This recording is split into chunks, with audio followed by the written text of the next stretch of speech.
Let's look at planning and scheduling.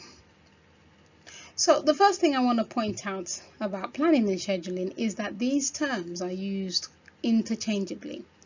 The PMI explains that the process of planning deals with choosing the right approach in order to achieve the objectives the project is aiming for, or the program is aiming for. And then scheduling converts those project plans into a schedule.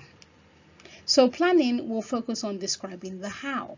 This includes everything from choosing the right delivery framework, the right templates, and the right tools. Let me give you an example.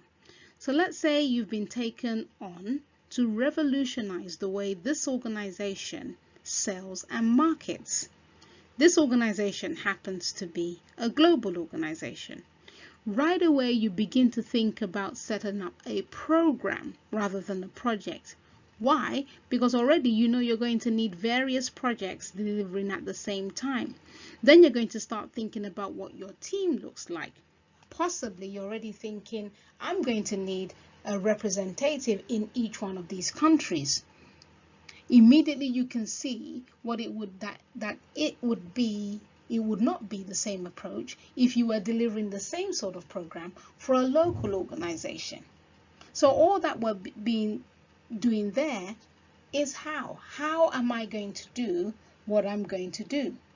Planning focuses on the high level and explains the who, the what, the when, and the why. Scheduling takes that high level and provides a timeline, resources, and dependencies. So, like I said, you take the how. We're going to look at that organization. We're going to decide what kind of methodology should we go for. Should we go for managing successful programs? Should we go for an agile way of delivering?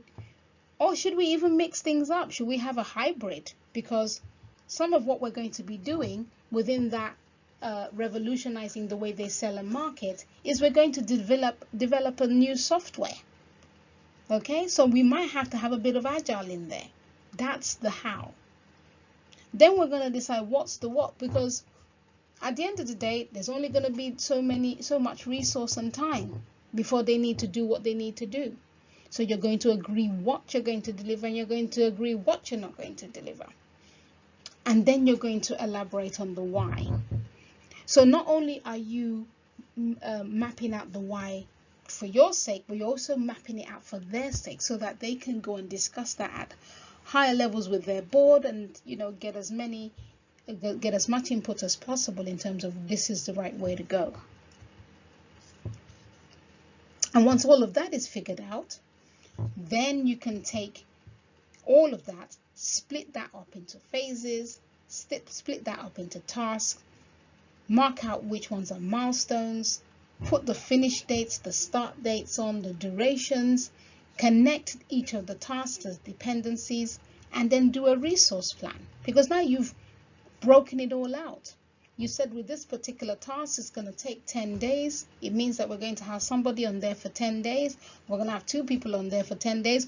Already you begin to think, oh, wow, so that's going to be like X amount of days times their day rate. And before you know it, you have your resource plan coming out of all of that.